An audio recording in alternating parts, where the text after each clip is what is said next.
Oh, there you go. Oh my God, the future is going to come now.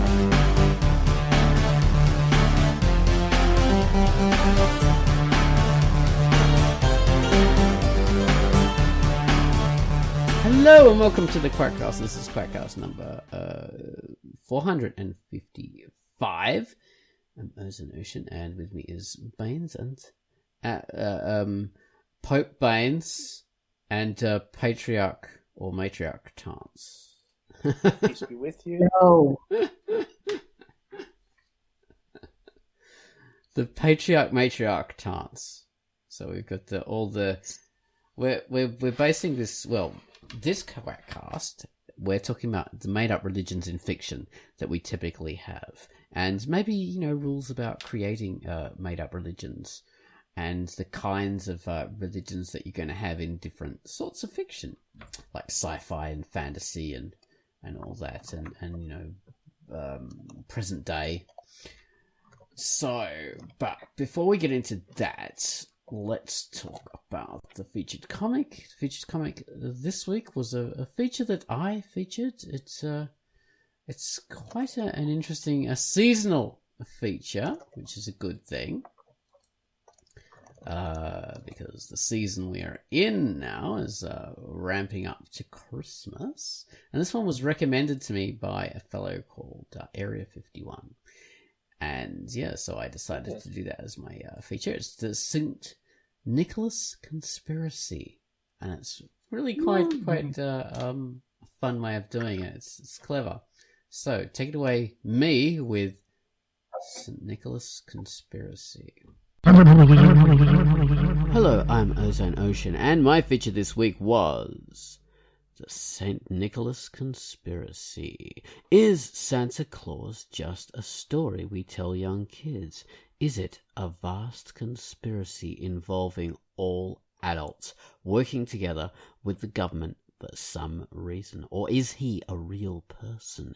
In the St. Nicholas Conspiracy, Heather sets out to discover the truth after her science-minded friend Micah sets her on an inquisitive path. This is a bizarre and interesting comedy mystery story, and very seasonal too. Just the thing for this time of year. This is a very expanded story with pages all being told in a single pane. The art is all full colour and digital in a painterly, cel-shaded style. This is a good one for all the family.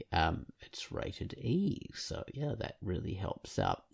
It's a weird conspiracy theory comic, but a nonsense conspiracy theory, and it's really entertaining. It's fun. I like this one. It goes backwards and forwards. So conspiracy theory, back to the adults, and then them having to sort of justify the conspiracy, and then back to the children again, sort of working out ways around it and trying to sort it out. So it's cool. It's a lot of back and forth.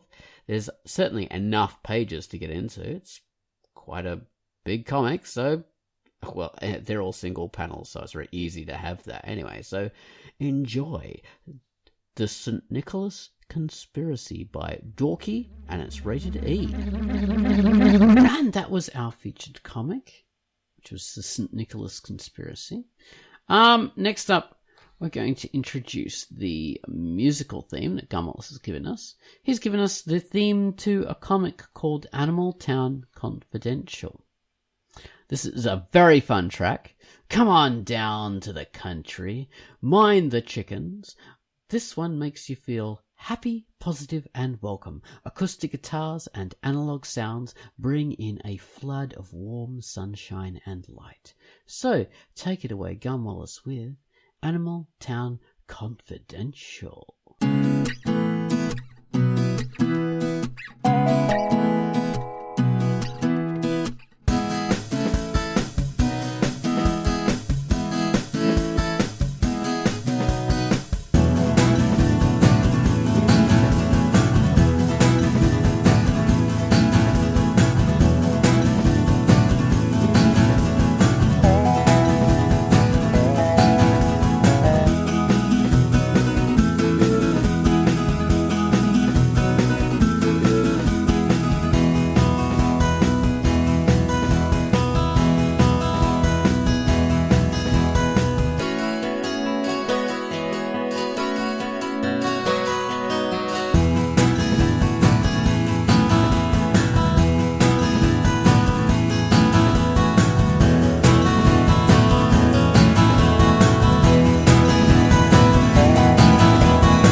musical theme to Animal Town Confidential.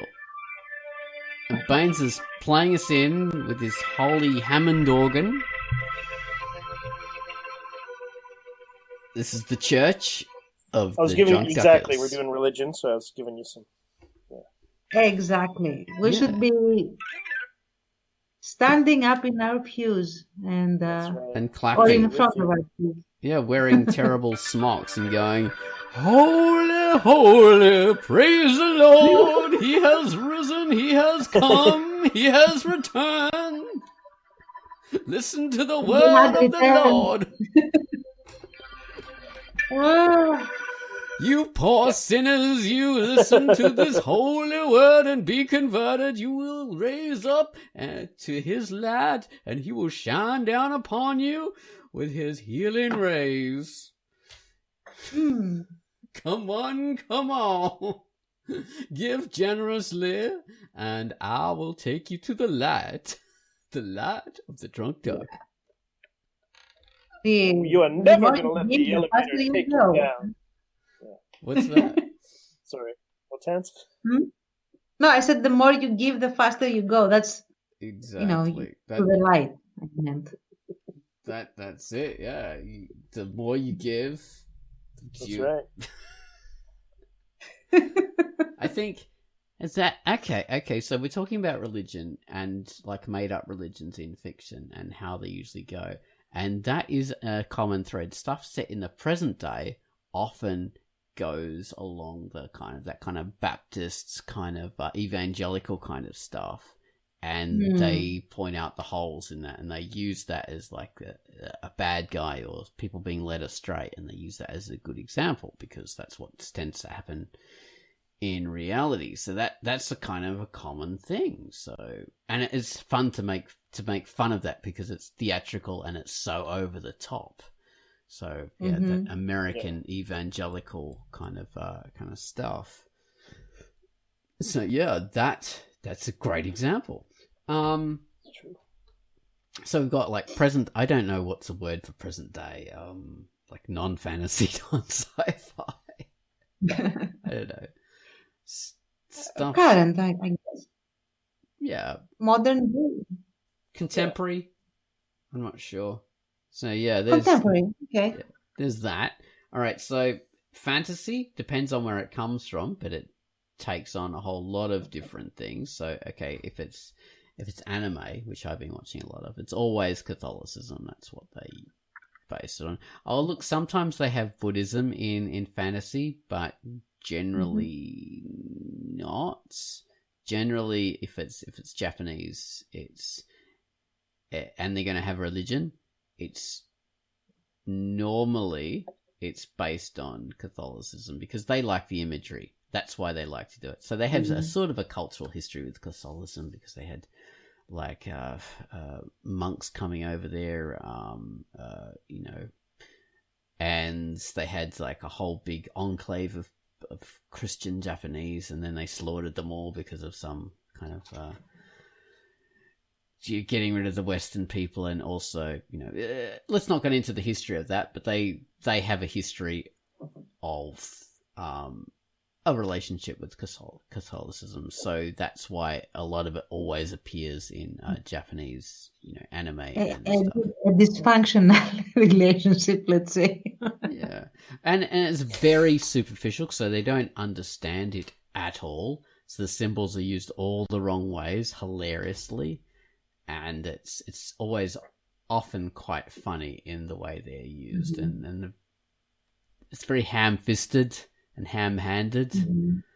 Okay, so they're going to be clever, so let's make all the angels be the bad ones and all the demons be the good ones. Haha, it's really kind of like childish in the way they I would approach say it. though, because they don't like often when we create, because they're basically creating the religion, they don't actually know it. So I would say that is fantasy Catholicism. It's not yes. actual Catholicism. So there might be some reasoning why usually they portray the demons as being the good ones, because they have if I'm not mistaken, they have in a lot of Shintoism style religions, the concept of the demon, what translates the word that translates into demon in Western language, is not actually our demon. It's sort of like a deity or some kind of supernatural being that can have many alignments. So, like a kami, or I don't know how else they are called, because again, cultural gap. So, if they were going for, okay, so what does Catholicism have? It has angels. We don't really know about those. And it has demons. Okay, we know about those. Okay, so they're going to be the good guys, and the angels are going to be the bad ones. Or, it might be more culturally proximal to them to reverse it if they don't know it very well. Yeah, it could be. Very, very, very good point. Yeah. And plus, the bad guys often, they have the cooler stuff, the more fun, the more to work with. Whereas the good guys, they don't really have much. One thing that wear black. Yes. One thing that's very interesting was Neon Genesis Evangelion. So that was, of course, an anime about some sort of philosophical thing with giant robots, but they adopted a lot of Christian imagery. When the angels do the bad guys are the angels basically. So there's this huge supernatural kind of robot, like alien kind of creatures that come down to Earth, and they're all different. And when they fire their destructive beams, they shoot off everywhere in the shape of a cross. And this horrible event happened in the past, which caused, mass kind of death around the earth and flooding, so everything's very biblical. Everything takes stuff from the Bible in order to, create the imagery of the disaster and the things that happen. So the bad guys are angels, and there's these bizarre kind of monsters, like a huge floating cube with light rays coming out of it, and these weird shaped stuff. And the thing is that actually, if you actually read what the real description of angels, those are more literal than the angels that are more human, because there's very few human angels in the Bible, I think. Not that I've really read it. I think it depends on which book you are reading more than anything. Like you have human-like angels that are purposefully taking up the image of the human in order to perform certain tasks, or put humans through their paces and through their tests and stuff, without actually appearing as messengers of God and stuff. But you also have the pissed off angels that want to make a point, so they appear as they are, or like manifestations of what they want to be. So you have the angel Michael, especially if you read the Bible, he has this extremely bizarre and terrifying appearance that he makes before some people, and he absolutely scares the crap out of them because he's so eerie and otherworldly and terrible. Yes, they're quite abstract. Like a seraph is meant to have 6 wings, things like that, which you don't often see.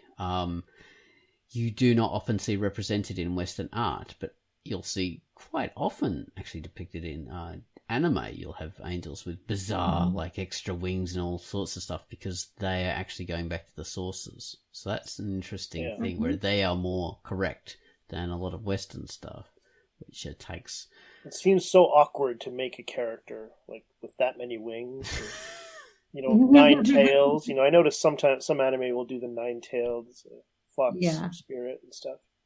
It just seems when just in terms of character design, it just seems like that would be so challenging. But it can, if you put thought into it, it can be really beautiful as well. Because, sometimes, for example, for sure. if you have like the white, the gumijo kind of nine-tailed fox that is supposed to turn into a woman, but you can also see her tail still. And the tail is usually depicted like a lotus form, Yes. like all the tails are or a framing. chrysanthemum kind of thing. Yeah, it's really beautiful as a frame. So it depends. It depends on who is and how they are depicting it, because of course it can be also very, very monstrous. Yeah. Yes, because it's like tentacles.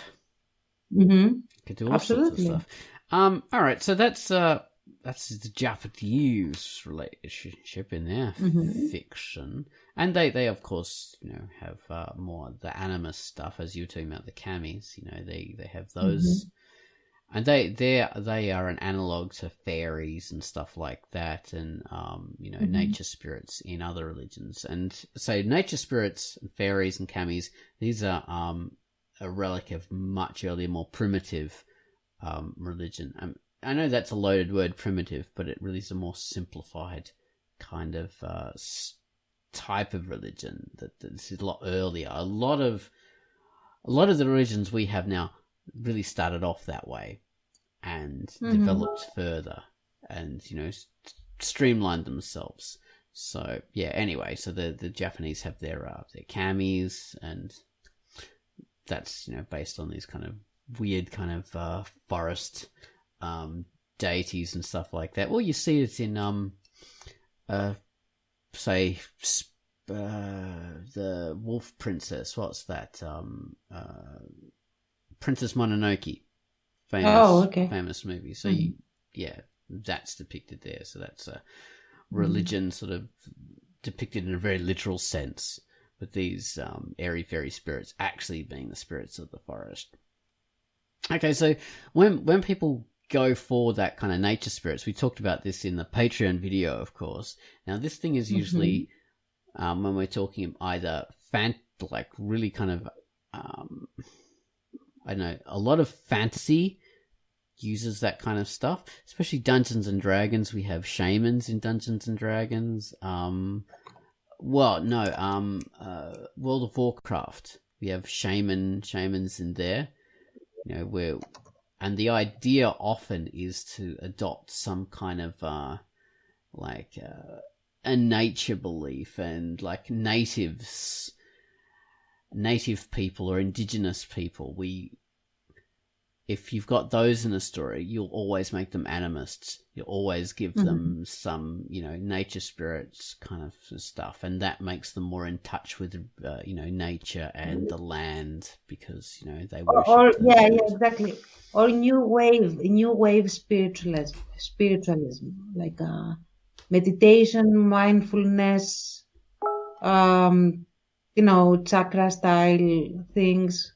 May not be called that, but it's like, the energies of the humans interacting with the energies of basically every other environmental element around them and stuff, which is again animism in one version or another. Yeah. Which I think that very much. Yeah. No, please go. I was just going to say animism. I think this has been a while since I've read about it, but I think it means like investing things with like a spirit, like a conscience, not conscience, a consciousness, like things, like inanimate things are inhabited by a spirit, and that's pretty much the basis of that kind of idea.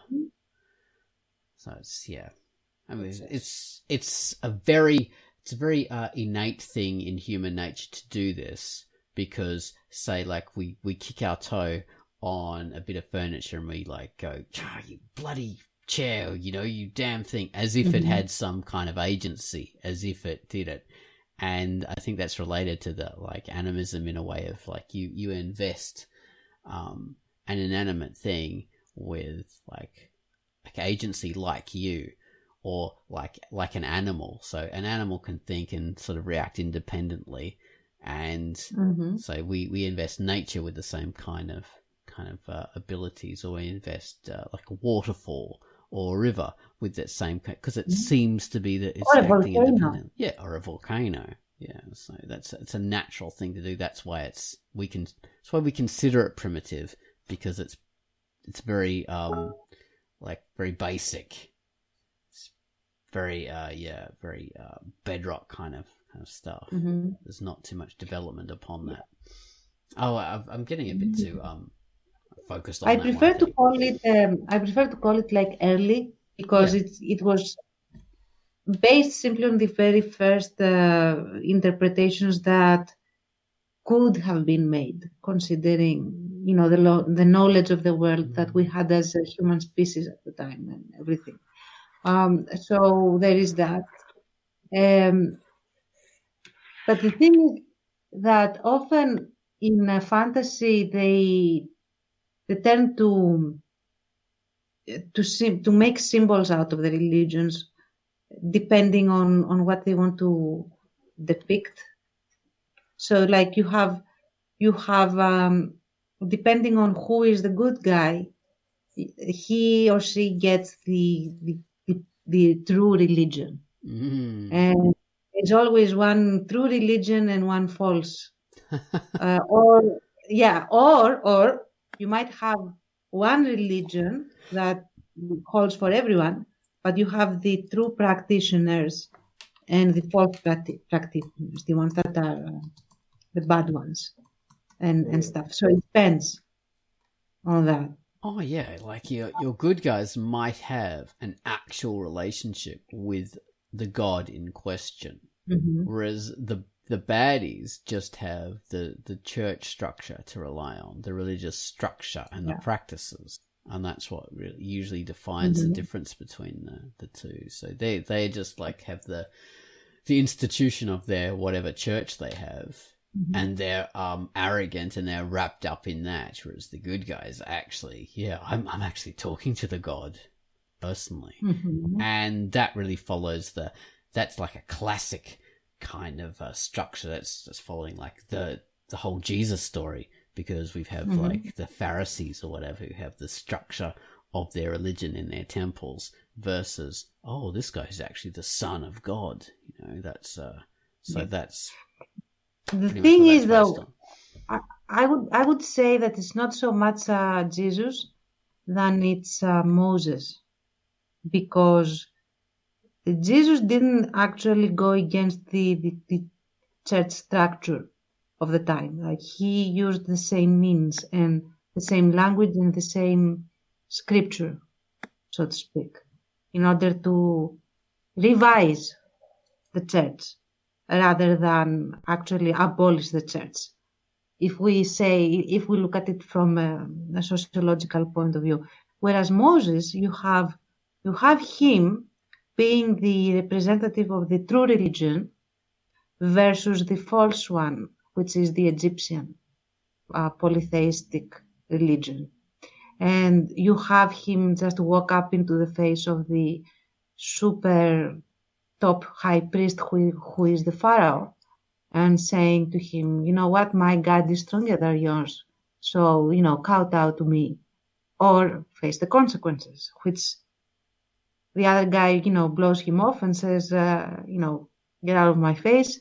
And then we have the clash of the gods, the true God versus the many polytheistic ones. So I think that this is more the pattern. Well, the pattern. It can depend, depending on the kind of fiction, the kind of story. Absolutely. But what I'm pointing at is not like, okay, this would be like a story about the clash of the religions. But even if you don't have that, you have those to whom God speaks, often in fantasy, if we are going to have different religions. And you have the ones that believe in false idols, one way or the other. And one is more efficient, let's say, in their religious practice or worship or however this translates into their lives than the others. Okay. Even in Game of Thrones, if you consider it, like of course, they misapplied it a lot because I haven't read the books, and I am not going to unless they are finished. They don't apply it very well, perhaps, but how they show it in the series, you have this god of light What versus series is that? Game of Thrones. Oh, Game of Thrones. Okay. Yeah. So you have this god of light versus I don't remember, god of shadows or something, and the way it is presented is that one is the true god and the other one is like the devil, maybe, or doesn't exist, either or. So okay. there you have. Yeah. Yeah. So you have. I was just thinking, like in fantasy, other examples of that kind of stuff. So, Tolkien is very much based on. So he was a pretty staunch Catholic. I don't know if that goes directly through his fiction. I think he very much created his own religion for that, rather than just basing it on Catholicism. So his idea was there is a one true God that created the world of, the whole Middle Earth, and he has sort of, one. It is based on a Christian template, but not necessarily Catholic. So you've got the baddie who is like one of the angels who rebels, and he thinks he can do a better job at creating the world, and so that's where you get the devil. So that was, one of the good guys thing. And basically the god is all powerful and is even more powerful than the baddie. But, more, whatever his name is, I can't remember. More something. I mean, Sauron's a later version, but there was some early version. Anyway, so... Morgoth, I think. Yeah. So the god is way more powerful and could, end everything if he wanted to, but that would mess up the story. So what happens is the god becomes disinterested and he removes himself from the picture and just sends his angels to do the work for him. And the angels, of course, become the wizards in the end. That's what they become. And Sauron, is that the bad guy in the later one? Yeah. So Sauron is basically one of the bad guys, bad angels. So he started out as a henchman and the most powerful of them, and he, Anyway, I think that he was the henchman to Morgoth, and then he somehow I don't really know, because I very quickly read the Silmarillion. I know I will probably be castigated for that, but I didn't like it very much. So it's super boring. No one likes it, really. People who do are just crazy. So what happens is, I think when the bad guy gets killed, he gets a lot of his power. So that's why he becomes so much more powerful than, the Gandalf and all those kind of people, because he has remnants of the superpowers. Anyway, so that is based on a very simplified idea of, like, creation myths, but it doesn't go any more into it than that. We don't have like a real kind of analog of the Bible stories versus C.S. Lewis, who is a Protestant, and he was like more of a born again kind of guy. So he started out as more atheistic and then really got into being more religious again. And his stuff is a lot more closely based on a Bible kind of thing, where you have a caring creator God who is part of the world, which is Aslan, and he's sort of guiding everything. And Narnia is like a heaven, and so.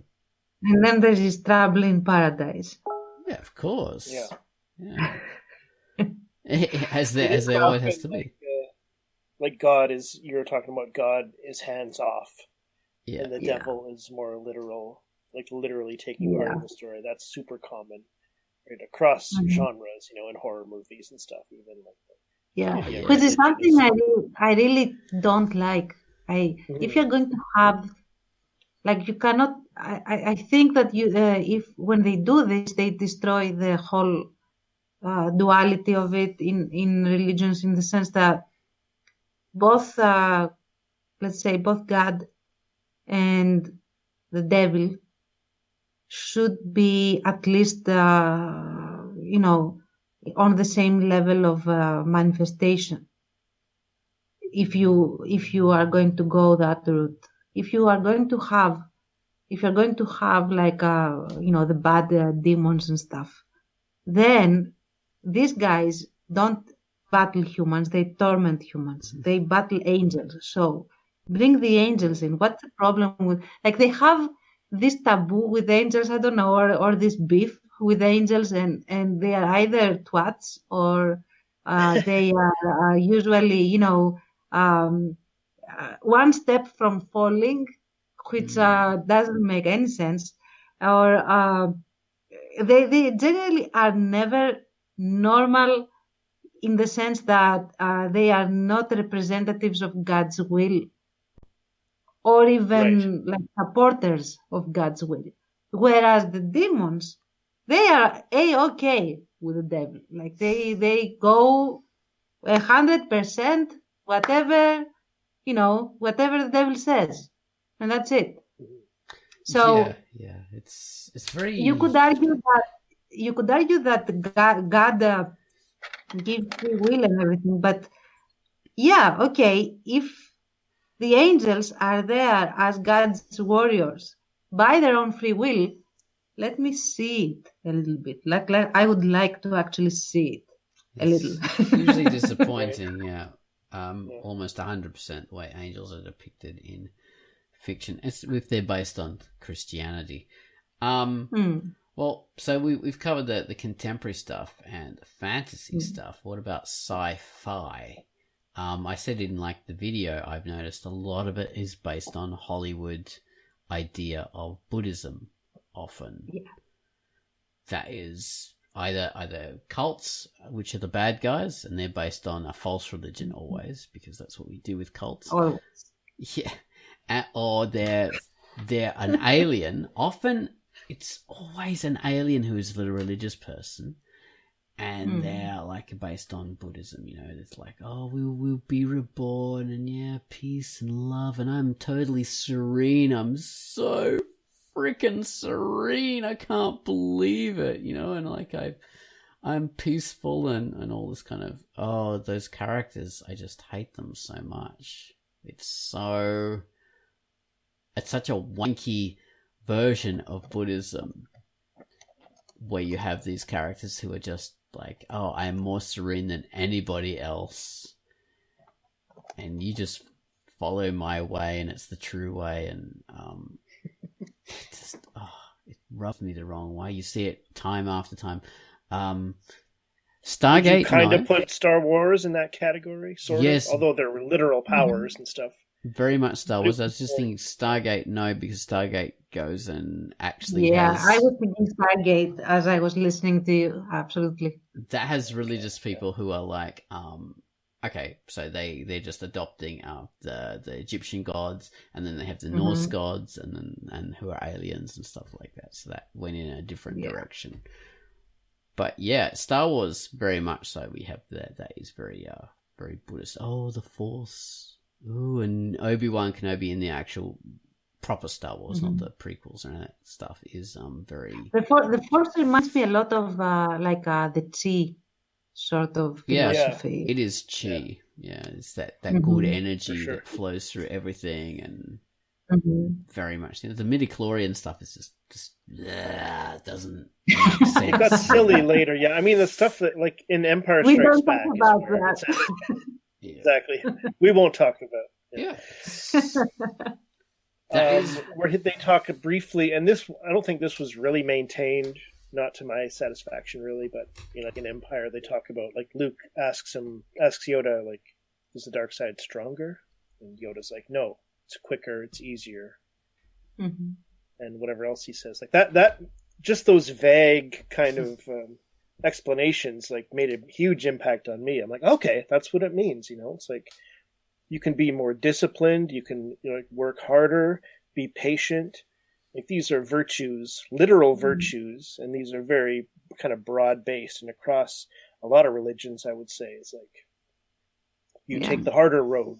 That's what you're supposed to do. If you give in to your impulses, like, that leads you down a dark path spiritually, and then of course it's literal in Star Wars, you know.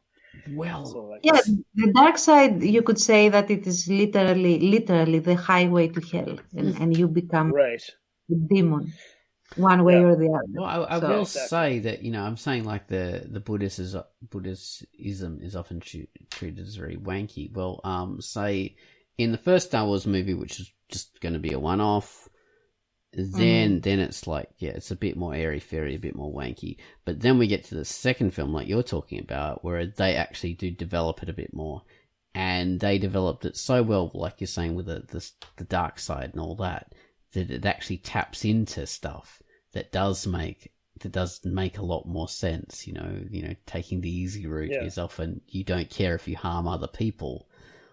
Exactly. Yeah, exactly. It's like metaphorical on that level. Yeah, like you can take the easy way, and it sort of is bad in the long run, or hurts other people, or whatever. It's very kind of universally applicable. And that was so universally applicable that people actually like created this modern religion of Jediism. I don't know how serious that is for people, but people do sort of.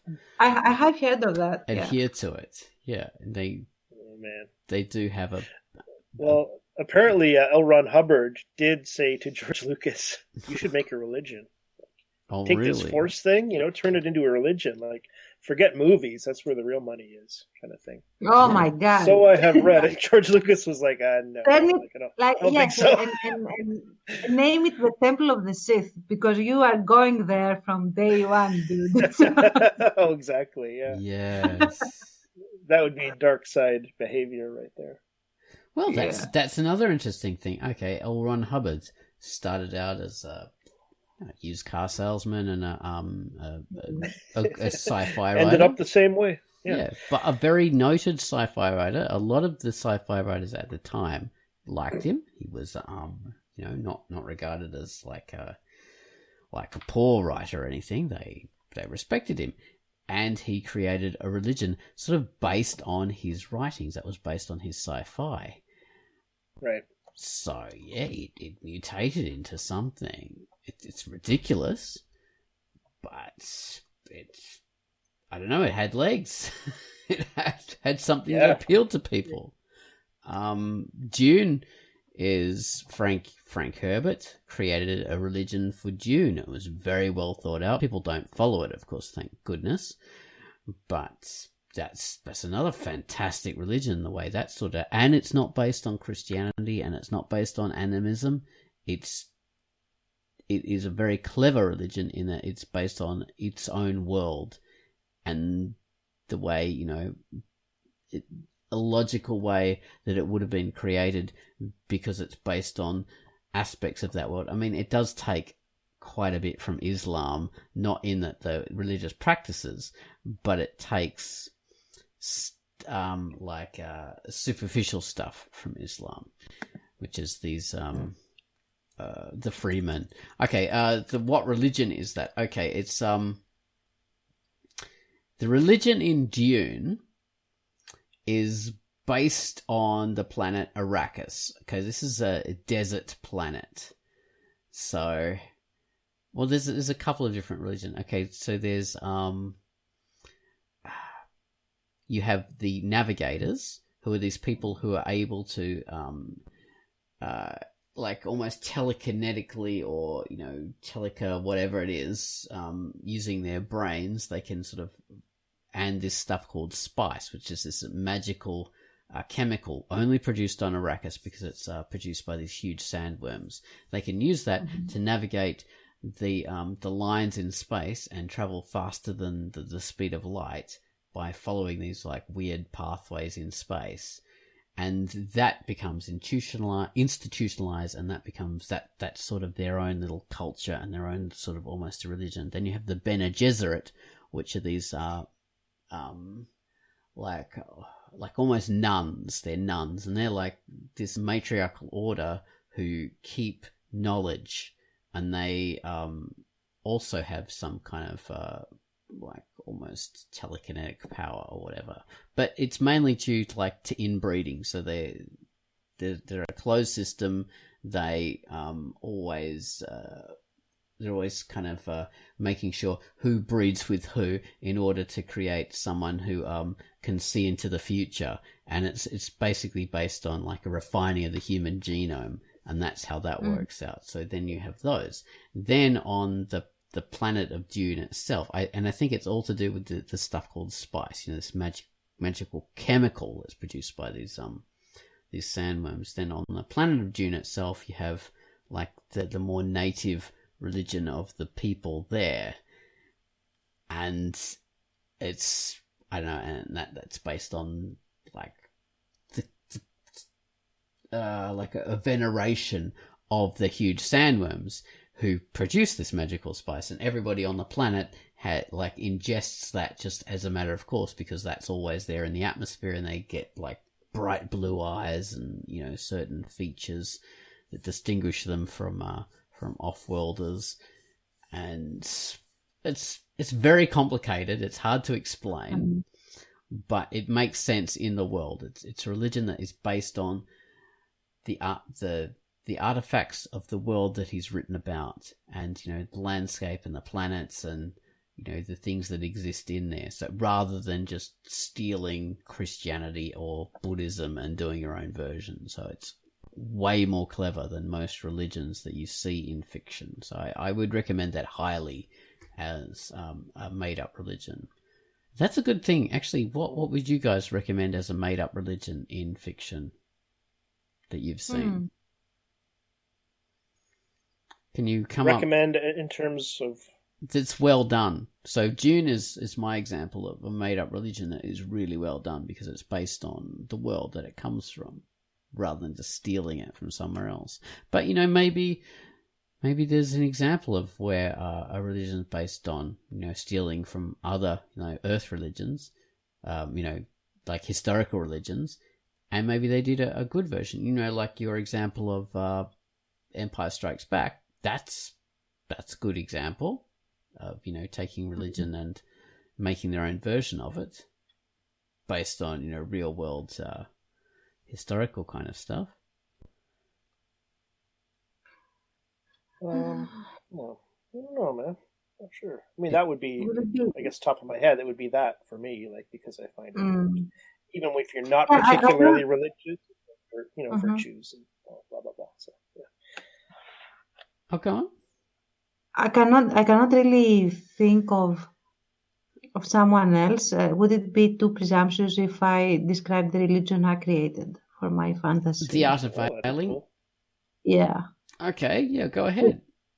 I cannot say if it is like the best crafted of course religion. It is. Personally, I like it because I made it. But yeah, it's there for people to experience, I guess. So the idea is that you have the wizards who are basically the sorcerers. Okay, they don't like the name wizard because wizards are out there, even they are the savages and stuff. So you have the sorcerers who can tap into the balance, and this balance is a flow of energy that they can manipulate and channel and create, do their magical stuff at a cost. So in order to do that, they supposedly they are born with a gift of doing it, while the others aren't. And it's not really a spoiler, though. Anyway, so the idea is that the religion stems from it. It is you have the government also being the religion, and so the sorcerers rule the land mostly, or they are a big influence, and they basically dictate to everyone else that is not a sorcerer how they should be living their lives. Mm. But beyond that, there is no actual allowance for people to observe, any protocol or anything, because they are not deemed worthy enough to actually even worship balance, or be people that can have any kind of manifestation of the balance in their lives if it is not done by a sorcerer. So the idea is that the sorcerers are supposed to also be like monks, not monks, but missionaries that go throughout the land, and they bring the balance to the people, because they are the sole representatives and the ones that can actually imbue people's lives with balance. So basically, depending on who the sorcerer is, you could have people be very much, like someone that demands certain things and worship from the people. And the others could be a lot more spiritual and just want to make people be better and live a better life. So this is the religion, quote unquote. They don't have an official church or anything like that. It's just the temple, which is like the parliament also. So that's the start of point. However, what is discovered later is that the problem, that because there is like a sort of devil that raises its head and causes problems and issues and stuff, is created due to these sorcerers that are blocking the balance from manifesting in everyone else. Yeah. Because everyone does have the capacity to tap into the balance one way or the other. Okay. Is that an analogy to the way churches often, like, they block spirituality from, the normal populace, and they mediate it?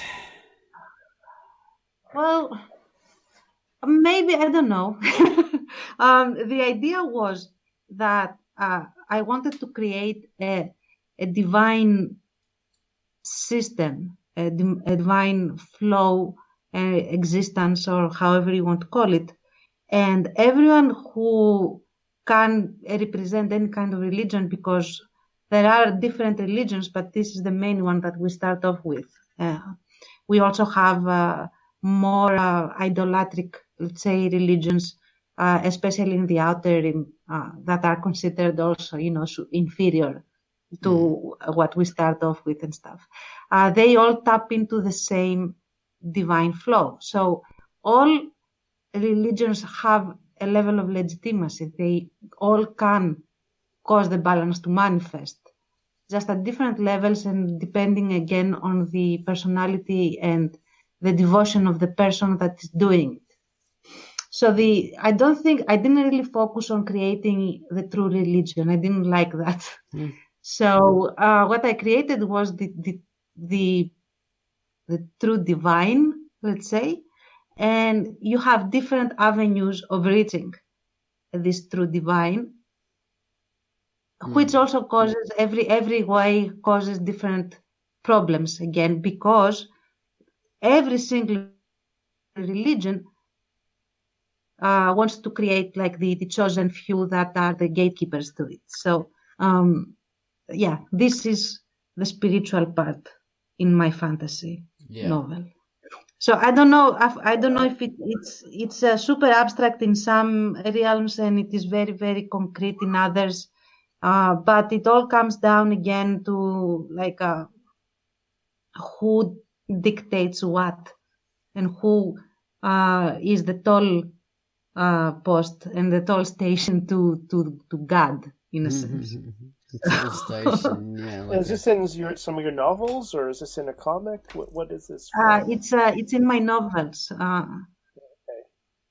And the basic and the thing is that the main character has this capacity, this innate capacity to be intolerant of certain malpractices, that are happening, and this causes a lot of disruptions, and nobody likes her basically because she disrupts this situation.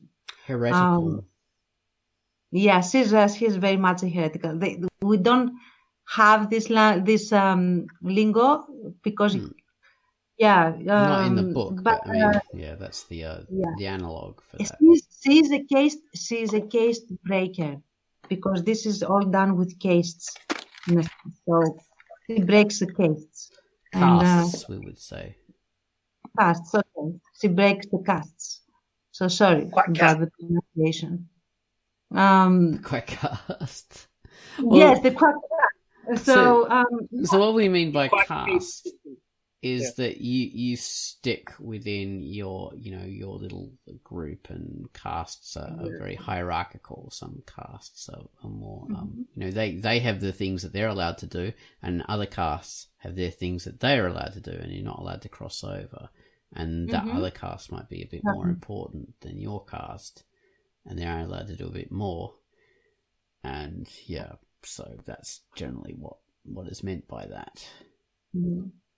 But the one thing that I'm proud of is that no matter what your approach, and no matter how close or far away you are from being close to God, or the balance or whatever, you do have twats and non-twats, being on that same level, and that creates different situations.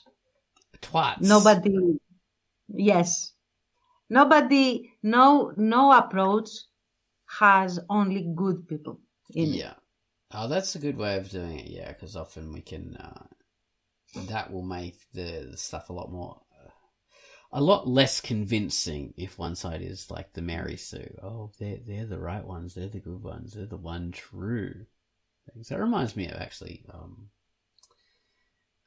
Star Trek, the original series of Star Trek. Oh. They have a lot of cleverness in Star Trek, a lot of clever ways of looking at stuff. But they had one episode that's quite stupid from memory, at least, because they went down to a planet that's like an earlier version of Earth, with like Romans and these early Christians, and who are actually waiting for the rebirth of their Messiah. And the crew discover this Spock and Kirk and Bones and all this. They discover that, oh my god, actually, they're waiting for the birth of their Messiah. I think Bones says, wouldn't it be great to see this happen all over again, and to see this for ourselves, as if the Messiah is actually going to be born there. And oh wow. And they're the good ones. The people waiting for the Messiah are the good ones, and the people who are against it are the bad ones. And it's really of course. Yeah, that rubbed me the wrong way. I was a child when I first saw that, but it still rubbed me the wrong way. I thought, you mentioned Star Trek, and I liked one episode of theirs, of Next Generation rather. Yeah.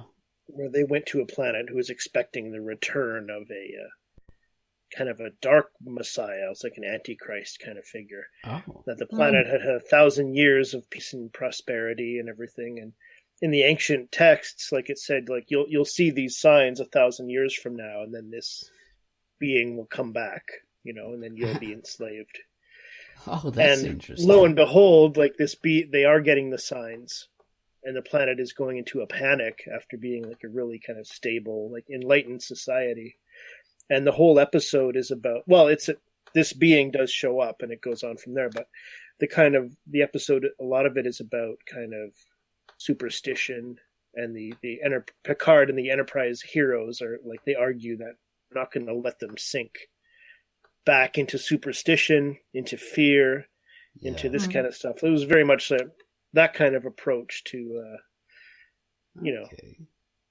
kind of those aspects of institutionalized religion and superstition. And to me, I didn't have an issue with that. I didn't consider it to be anti-religion at all, personally. No. It's superstition is a different thing, and the dangers that can cause and everything. Actually, thinking of that, there are a lot of episodes in Star Trek and Star Trek Next Generation that tackled religion in different ways.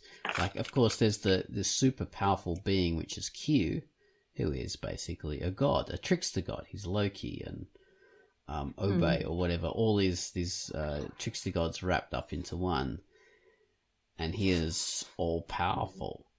But they're all different examples. Like, they go to a planet and there would be like Zeus on. Yeah, right. Yeah, that was, they had a pantheon of those kind of gods on a planet. And I don't know whether they were aliens with super high technology or whatever, but they had that, and they tackled various philosophical questions by, using, an earth god, an earth religion kind of setup, which was really cool.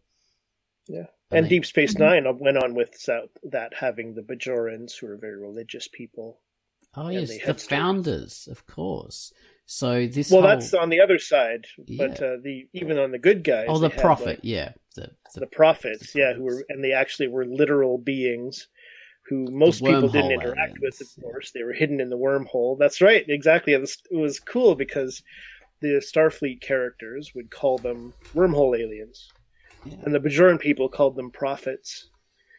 And like there was a whole institutional religion. Like people didn't really have interaction with the prophets, except of course our heroes would sometimes get to interact with them. Yes, yeah. But there was a whole like institutionalized like a system on the planet, and there was corruption to it and everything. And Kira Nerys, one of the main characters, was even like previously a terrorist because her people were beaten down, like they were kind of. I guess there was some maybe Nazi sort of symbology there, or whatever. Like they had been their world had been occupied by sort of nasty another race of people, and the Kardashians. She was a terrorist, the Cardassians, and so she was a terrorist when she was younger. She was also very religious, and it was neat. Like you're able to, the Kardashians, but it was good. Like they were able to tell some pretty neat stories on all of those levels. Belief and like faith versus like the institutions and some of the corruption. Yes, and of course the Dominion, which are these fanatical, like I suppose traits of Muslim kind of traits, because they're fanatical. Like they're more like Mamluks. So that's very much based on the Mamluk kind of thing. The slave. Warriors who are kept in check. Yeah, they bred a race of warriors who are sort of these really vicious warriors who worship them as gods, and they were bred to worship the founders as gods. So it's really neat. Well, there's levels in there. So they have these people called the Vorta who are in charge of them. Yeah. So that's like saying, okay, so the Mamluks. The slave warriors had the the Persians or whatever who were their bosses, or Egyptians or whatever, who were their bosses, and they're the ones who directly speak to the gods. And right, yeah, that's true. Okay. And that's like it in the Star Trek world. The Vorta are the ones who speak to the founders, who are these changeling gods who live on this certain planet or whatever. So it was very, very much set up in that way. It was clever, and I wouldn't have known the real world analogy for that setup, but it was pretty. I'm not saying that is the real world, but that is quite similar in structure. Yeah, one really clever one, if I'm sure you guys have seen it, was Babylon 5. It's clever and it's also not clever. But so Babylon 5 is, there's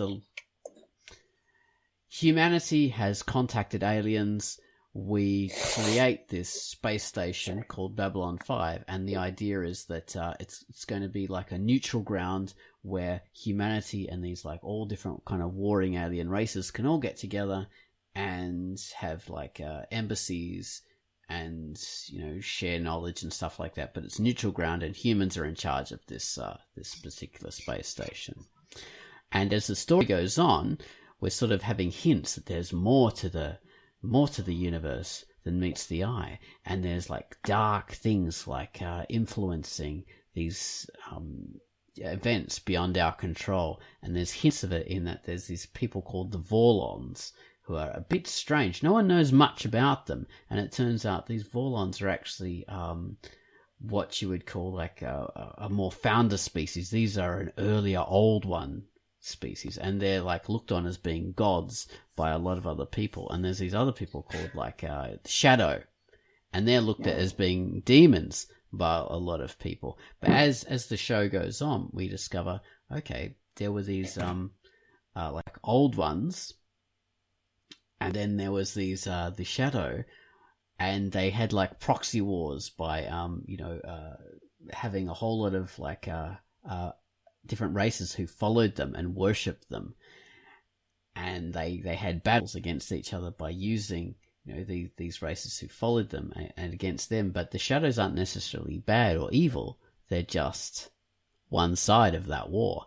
And these other Old Ones aren't necessarily good; they're just the other side. But we assign to them good and evil by the fact that these people follow the ways of the Shadow and deceit, and going in convincing people to do things against other people by offering them like worldly riches, like the Satan kind of the devil sort of does. Whereas these Vorlons, these Old Ones, sort of go along the other path by saying this is righteous and this is good, and maybe you don't understand why this is good for the world, but it is good because we know better.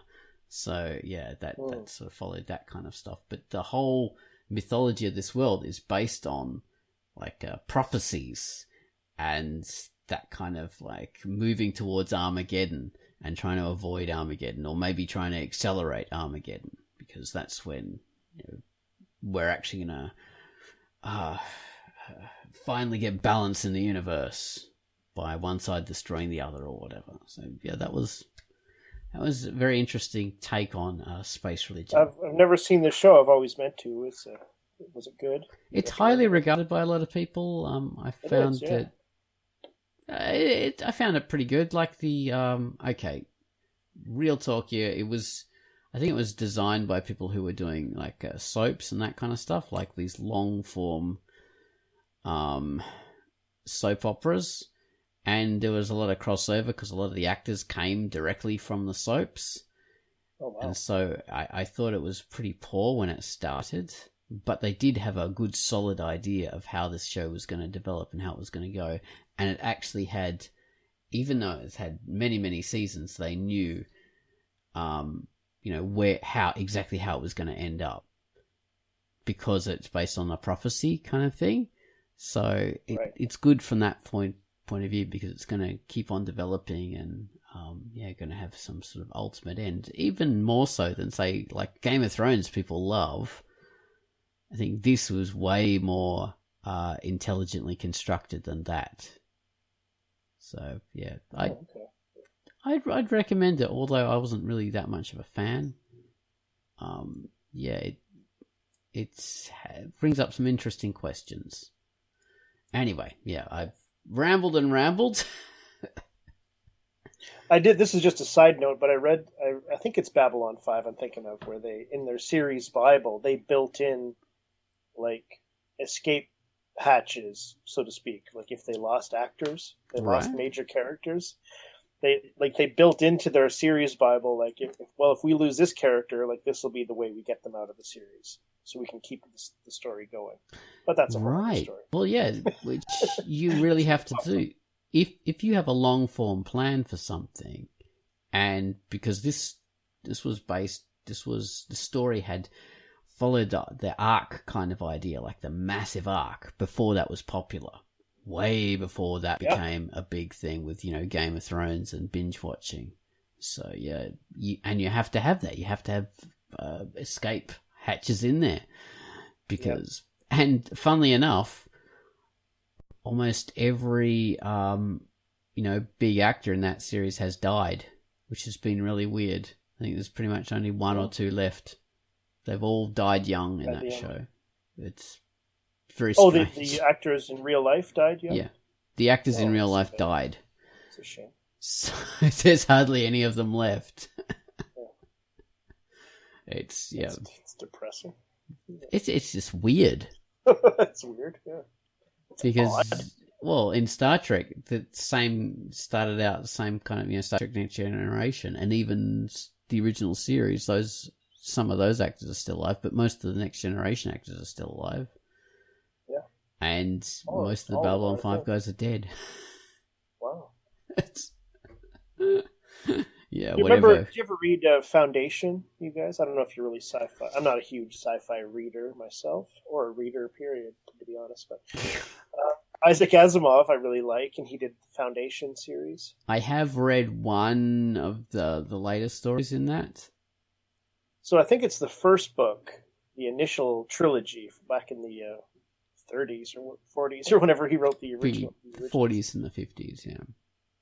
And there's a character in there, spoiler alert, the Foundation Book 1, who creates a religion, like to protect the political structure of civilization. Like, I mean, the basics of this series are that this guy creates a mathematical formula for the development of civilization. Okay. So like he has these sort of messages that through the decades and through the centuries, people will be able to see. Like they'll be released periodically through the centuries, and he's mapped out how civilization will develop. Oh, that's very clever. It's really neat. Yeah, really neat idea. And so the first book, I think it is, follows this politician who is in the early stages of developing civilization based on this creation, and then it picks up again with him 30 years later as an older man, and things are under threat, and it's so funny, and it's such a sci-fi as opposed to fantasy. It's such a literal, kind of cynical almost look at religion. Like when their civilization is under threat, he pulls this rabbit out of the hat that he's been developing a cult-like religion, and the people who protect some aspect of this civilization are actually priests, and they're like religiously devoted. So when their planet comes under attack, suddenly he's able to form this instant army out of these priests who are, who will die to protect the. Anyway, I don't remember the specifics. It's been too long. I figured you might have read it. But no, I haven't read that. Kind of a hilarious look at, sort of a cynical look at, religion. It's like, oh, you can just pull a switch, and these guys are cultishly devoted. And I've developed, and this one politician was able to create this religious fervor in these people. That is a very important series in the history of sci-fi. It's very formative, very clever series. Yeah, it was pretty cool. I enjoyed the robot series more personally, actually. But isn't it related in a shared universe in some way? Eventually, it's revealed that it's a shared universe, but they're separated by thousands of years. Yes. Well, when he went back to novels in the 80s, he connected all these universes. Oh, right, before Marvel. Yeah. No, not before Marvel. No, not before Marvel. Okay. I was thinking, okay, another, so you've brought up that was an early sci-fi story, and they've sort of used religion. Another important story is Canticle for Leibowitz. If anybody has ever read this book, this is another important early sci-fi story. So the title, as you may have guessed, we've got a couple of religious kind of things there. So Canticle is a kind of prayer, I think, and the name Leibowitz is, a Jewish name. So already you're kind of getting inklings that there's religion in there. So anyway, the idea here, it starts off is you have a traveling monk in a post-apocalyptic world who gets captured by mutants and killed. But that's how it starts off. And his name is Leibowitz, I think. But as the story develops, there's a whole culture of stuff develops around him, and he sort of becomes a saint, and they sort of found churches based on him, and because he's a martyr for keeping the religion in the face of this barbarism. But anyway, so the idea in Canticle for Leibowitz is it's a post-apocalyptic world. You have monks that travel around trying to look for aspects of the ancient technology that has, and the ancient writings that would have been destroyed in the Holocaust and, the barbarism that happened after, and they preserve it. And these monks are like, this is a mutation of the Catholic Church. That's what it has turned out like. So what happens is these churches are all around and they defend themselves from the outside world, and they have the literate people within these churches preserving history and preserving culture and machines and that kind of stuff. And as the story goes on, it society comes around again, and civilization revives, and the churches are still there. It's the same churches, and they're responsible for civilization being revived because they kept a lot of the old knowledge. And unfortunately, the same pattern repeats itself, and we have another Holocaust. And it's thanks to these churches and their preserving of history and knowledge that a society is able to continue. So yeah, that's a really interesting look, and you can think of that as being like an analogy to the Dark Ages. And we think it's popular now to think of, the Dark Ages, there was no technology, there's nothing, and the religious people it was their fault that we were dragged into this because everyone became suspicious. But there's different ways of looking at it. The churches in all throughout the world were also a way of preserving knowledge and keeping it safe, and that's always been a factor. Religion has always, while it sort of institutionalizes knowledge and it locks it up, it's always sort of also been a way of keeping it and preserving it. Back to the Library of Alexander and stuff like that. You have cults that did. Now that you mentioned, different books, I managed to read, generally I don't pick up science fiction books, but this one is one of my favorites of books in general, and it's science fiction, and it's called The Gods of Foxcroft. I've heard of that. I haven't read it, but I've heard of it. I don't know how to pronounce his name exactly. It's by David Levy or Levi. Levy. I don't know.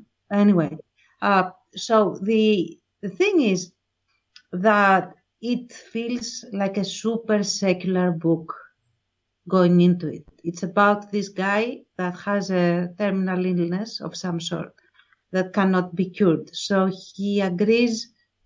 He basically signs away his body and his life to this company to have him cryogenically until he can be cured, basically. So we follow his point of view, and he wakes up in this bizarro world, in a sense, where everything seems familiar but also isn't and stuff. And eventually he realizes that it has been like 1,000 years or so since he was cryogenically frozen. And the whole idea is that humanity has managed to conquer death. So you cannot die unless they let you. Yeah. And Whoa. the whole idea, and so there is this very powerful scene of a woman committing suicide and then just waking up a day later, and she grows desperate. So the reason that she commits suicide isn't just like depression or whim. There's a very specific reason for it. I just don't want to spoil it. But the thing is, what we slowly start to realize is that these aren't humans anymore. Like, they probably have they do have the human genome, and they are humanoid, let's say, but they have evolved into something completely different, and they act and behave, and generally they act like gods. They are like a religion that is also them as well, because they are the gods. They make the rules of existence, Right. and they are the ones controlling everybody else, because they are the gods of Foxcroft. Because Foxcroft is the company that starts off the whole thing. So, without wanting to spoil the ending, because the whole story is also a bit of a love story between the main character and some other woman that also wakes up from the 40s, I think, or something like that. In the end, they are helped to do certain things by one of these gods, quote unquote, of Foxcroft, who ends like he has given them an end quote, and this end quote sounds extremely biblical. So it cleanses the entire thing, that all of our religions that we might have, on our earth might have stemmed from this one creature that was benevolent, as opposed to all the other ones that were, self-serving, and they did different things, and they were very much cruel experimenters and stuff. So this one creature, this one god of Foxcroft, who helped the main characters, could be our god that we are worshipping. Right. Which is very, very nice. As a concept, I was fascinated, because the religion, in a sense, is science. Like, if science lets me do it, then it is okay to do. It is a good thing to do. And that's the whole creed, let's say, of this religion, of these gods of Foxcroft, who conduct themselves as gods. And they have become something that is way different, and it is basically not human, although they do have the human genome. Yeah. I highly recommend it. It was written in the 70s, and it still holds up, in my opinion. And if they make it into a movie, I hope they don't Hollywoodize it. Right. Yeah, or hammer it into the Christian paradigm. Make very ham-fisted. The thing is that it is not ham-fisted at all. It is not. It is very elegantly presented. So, if anyone decides to make this into a movie, please don't make everyone like a priest or something, please. Yeah, or don't cliche it by using the same tropes and recycle. Yeah. Well, we're getting a bit over time here, so we've got to wrap up. I'll just an honourable mention will be Speaker for the Dead, Orson Scott Card. This is a sequel to Ender's Game. And so the lead character in that, who is Ender Wiggin, who is the one responsible for ending the threat of the bugger menace, the bugs, the aliens to humanity, has a huge amount of existential regret and depression, because he basically committed genocide and killed a whole race of creatures. And so then he founds a new religion, and it's dedicated to talking about the dead and thinking about their lives and that kind of stuff. So he becomes a traveling, like almost a priest kind of character. And that's an interesting take on religion, a very interesting take from a very strange man, Orson Scott Card. Yeah. So I won't go too much into it, but yeah, that'd be one to look out for if you like depictions of religion in science fiction. Well, and I will just say, go on. Yep. Be excellent to each other. Yes, that's awesome. Yes, Wild Stallions. Let's do the air guitar. Now you have to put the little jingle. Da-da-da-da. Yeah, exactly. No one knows. The trick in Bill and Ted's Excellent Adventure and their bogus journey is no one really knows what their religion, how it becomes so great, and how they lead humanity onto the path of enlightenment. No one knows. Yeah. It's based on their song, and the writers very cleverly avoided it. What's that? They don't know. Like, they are the ones that I really don't know. Exactly. No one. It's just like this airy-fairy surfer kind of just banal aphorisms that they speak. We don't know exactly what it means. Something shows up in their music. Yes. Don't they play a Kiss song at the end of the second movie? God gave rock and roll to you. Yeah, isn't that a Kiss tune? Yeah, it is. It's like, how's that going to help? Still don't know. Part 3 is going to reveal all, I'm sure. I'm afraid of that, actually. Yeah, me too, a little bit. Oh, God. Well, live long and prosper, guys. Yes, exactly. Yeah. Kapla. Nanu.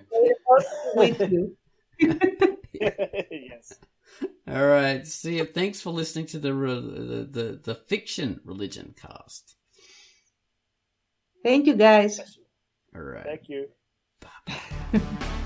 Bye-bye.